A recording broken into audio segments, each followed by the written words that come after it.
Hello everyone, and welcome back to another video. Yeah, I'm actually making videos again.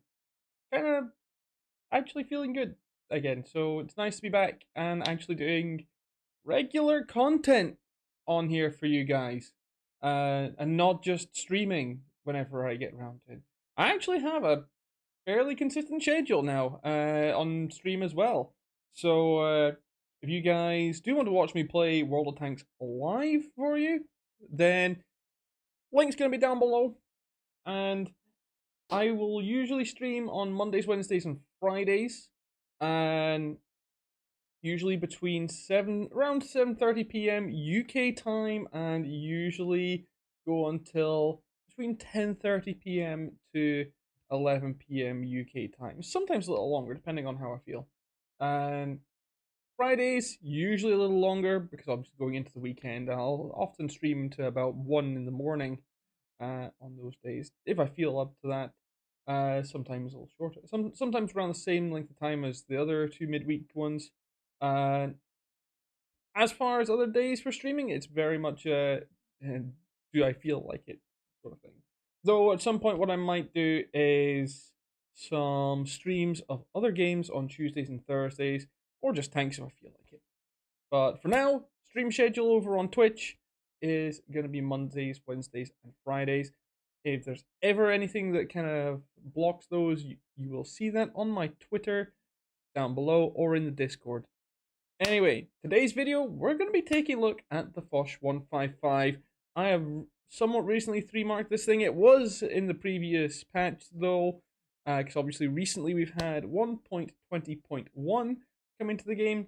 And of course, with every single patch, it breaks replays. So I don't have any of my good replays available to use on this anymore. So I went on to whatreplays.com and I found this absolute gem from happy_live.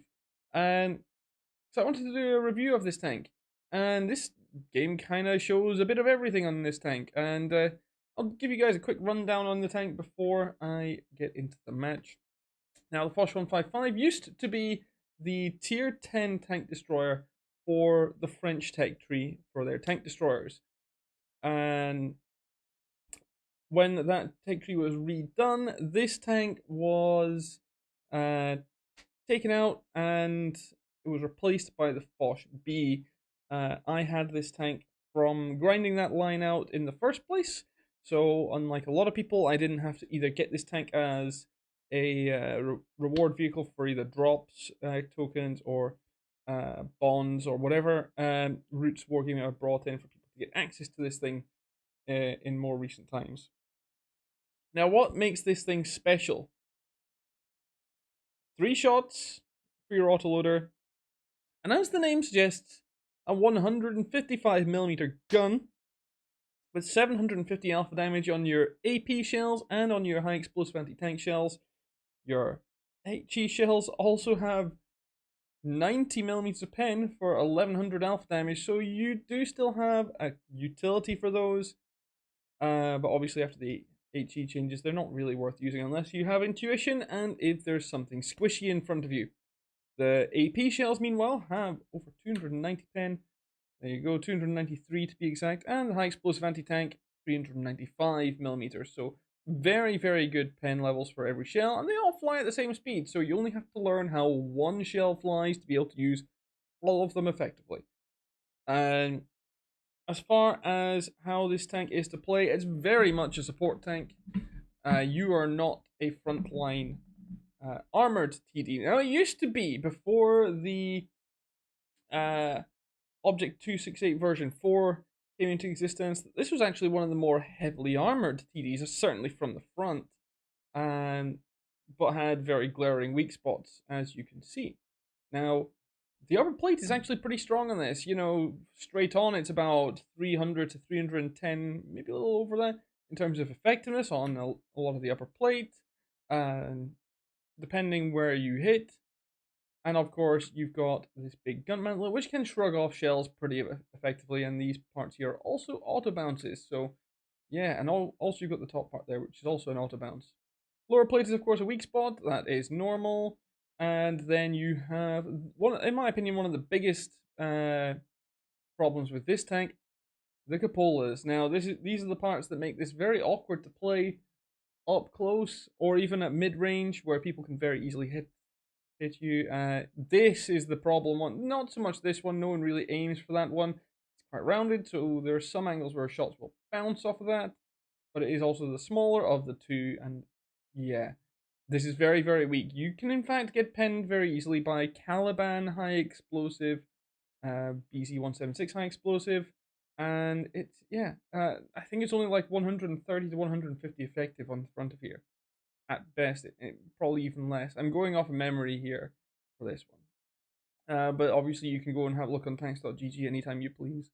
The upper plate does, of course, as well, by the way, get more effective as you use your gun depression, but no matter what, and if people can see your upper plate in any way, they will also see the cupolas, and so they will shoot there. And very, very easy targets to hit. The gun does have a very long reload. You're talking about 40 to 45 seconds. But again, clapping people for 3 shots of 750 alpha damage is very, very, very satisfying indeed. But that is also a bit of a downfall. This gun is probably one of the most inconsistent guns at tier 10 that I've ever used. It's very, very, very derpy at the best of times, and you will see that behavior come up in this match a little bit as well. And now for my setup on this tank, the way I ran this was bounty aiming, and then I think I ran optics and vents, though you could also run bounty aiming, gun laying drive, and your choice of either optics, vents, or turbo, depending what you wanted. I think at one point I did also use like aiming, one of the aiming modules, and turbo and optics, and so I played about it with a few different ones. But bounty aiming was certainly in there the whole time. So improved aiming module is certainly something that improves the quality of life with this tank in terms of hitting your shots. And obviously, I ran it with food, much the same as Happy Live here is as well. I didn't find it caught fire that much at all, so you shouldn't have to worry too much there. But obviously, a lot of people do prefer to run fire extinguisher. And field mods, I went down the path of mobility and improved aiming, and obviously better aiming circle size and better view range for those. And so that should give you an idea of what to go for there. Now let's get into the replay. Oh, also I should mention before we really get into the meat of this replay, this does not have a great amount of gun depression. From off the top of my head, it's only around 6 degrees. So, yeah. And also, this tank is very much not a sniper, though you can try to play it that way. It's not really what this tank does best. So Happy here is going to be going to classic L-lift position of B2 for this match. Obviously quite a long reload, as you can see. We're already about 30 seconds into the match, and he's not loaded yet. This will feel very, very long when you yourself are playing, because there's going to be a lot of situations where you will maybe see other players on your team shooting, or even if you are being shot at by other players, you will see just how long this is. Friendly team have already lost the light tank. I'm going to say right now, that is not going to matter for a Happy's team at all. That losing that light tank is not going to be a problem for them. Classic position here. This is actually, if you're going to be on this side from north spawn, this is where you want to sit for this tank. Nice shot into the side of the I-7. Very lucky that shot didn't get eaten up by either the tracks or the spaced armor on the side of that tank. Now, this is a bit of a risky shot here because there was a lot of the rocks in front of that guy as well on the left. But also, very luckily, only takes the return shot to the tracks. Receives no damage, deals none, kind of neutral there. Being patient, which is good. You kind of have to be in this tank. Good shot into the side of the Ditto. Nice little high roll once again, 770. 2 high rolls so far, goes for the reload. friendly 907 down in the ditch. He's going to want to try and support that guy. He's trying to frighten the Progetto here, which is good. It makes that guy back off. You'll have to excuse me, guys. I'm recording this as my chair is starting to try and sink on me again. I tried to fix this chair multiple times. It's not wanting to cooperate at the moment. And that 60 TP is going to get quite lucky against Happy here in a little moment.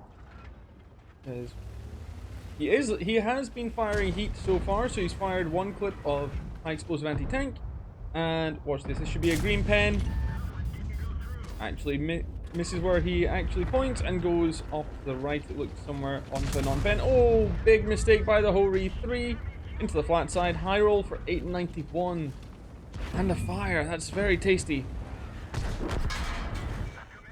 And as we can see, first shot that he has taken from the Kranwagen, dead center of the cupola. Very, very easy shot. That is where I want to say something like, oh my god, that snapshot, that was very, very lucky. That cupola shot that the Kranwagen got on him is where something like 90% of the shots that you take in this thing will go. Because every time you peek with this thing, that will show before your gun does. So you're peeking against someone who's pre-aimed against you, they're going to get the best shot. They're going to get the first shot on you every single time. Being patient here and just getting the reload off. He's waiting to see what that Ude is and the friendly Rinoceronte are going to do. Other side of the map, not looking too good so far, but there is only 3 enemy tanks there. There's more friendly tanks, so he's not too worried about that. Ooh, nice shot into the Kran. Another high roll, 855. And then the kill after friendly Udes slaps him in the face as well.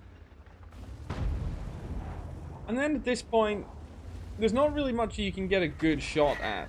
So he's waiting to see if the Reno or the Udes distracts these two so he can get his third shot off. But realistically here, I would have already gone for the reload myself. And because you're not going to get a good opportunity. And if he pushes, he's dead. So realistically, in this situation, you would need a full clip. And there he does indeed go for the reload.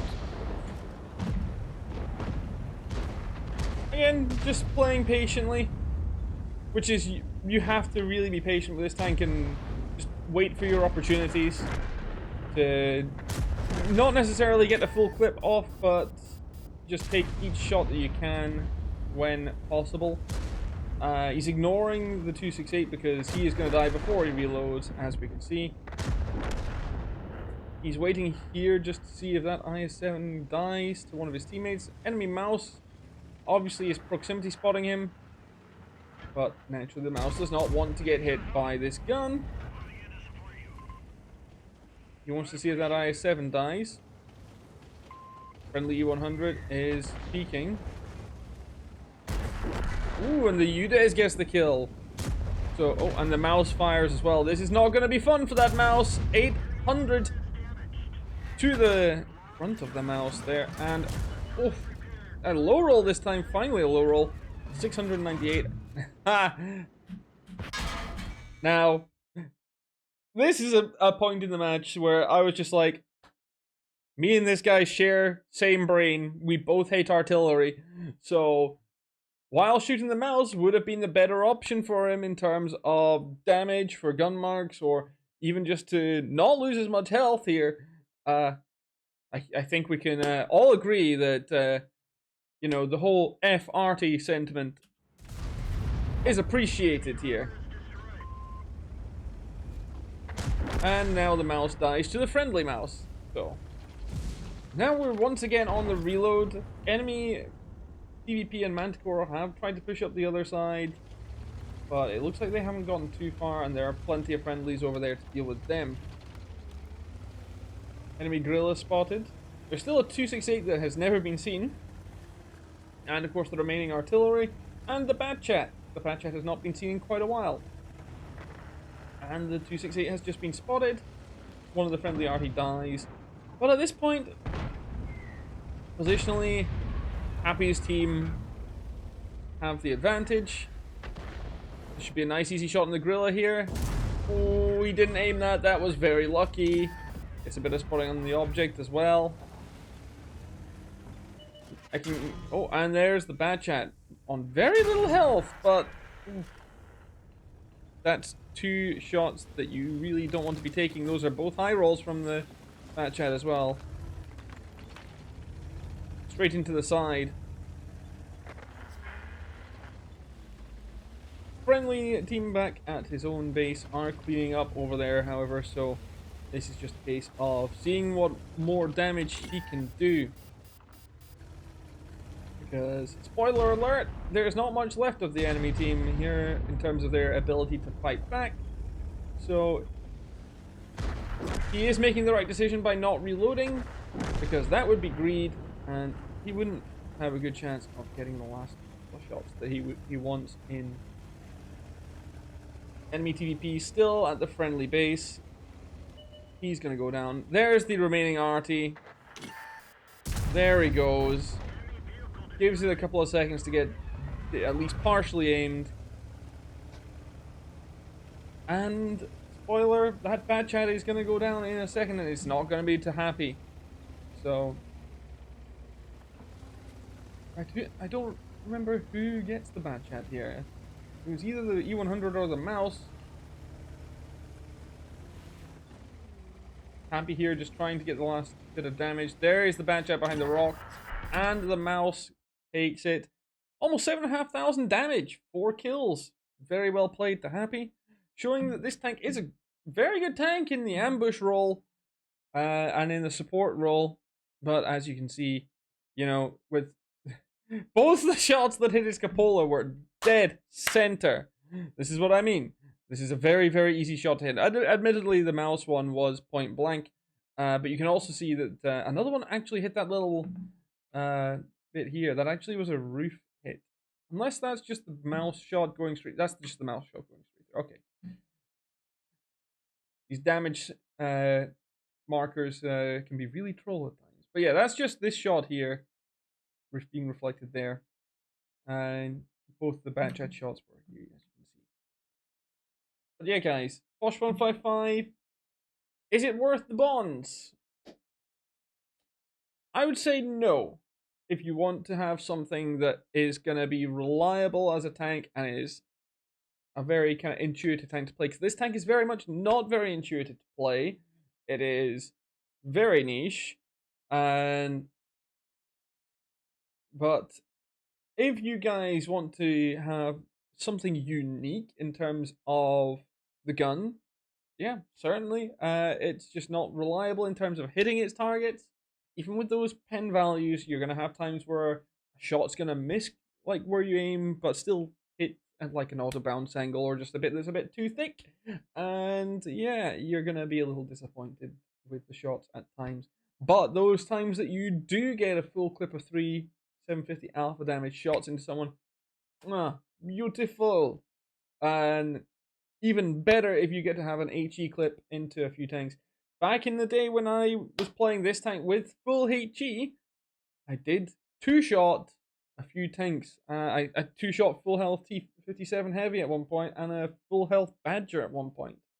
So that should tell you guys what this tank is capable of if you load HE and if you get the back of someone that has a squishy back, and particularly something like the Batchet 25, the Potato 65, the TVP T50, like some examples from the enemy team this match, even the Gorilla. But yeah, very much a support tank. Very niche. Can't say I recommend it, but it is at least something for you collectors out there. Anyway, guys, that's all from me on this one. Hope you guys enjoyed, and I will see you all on the next one. Bye bye.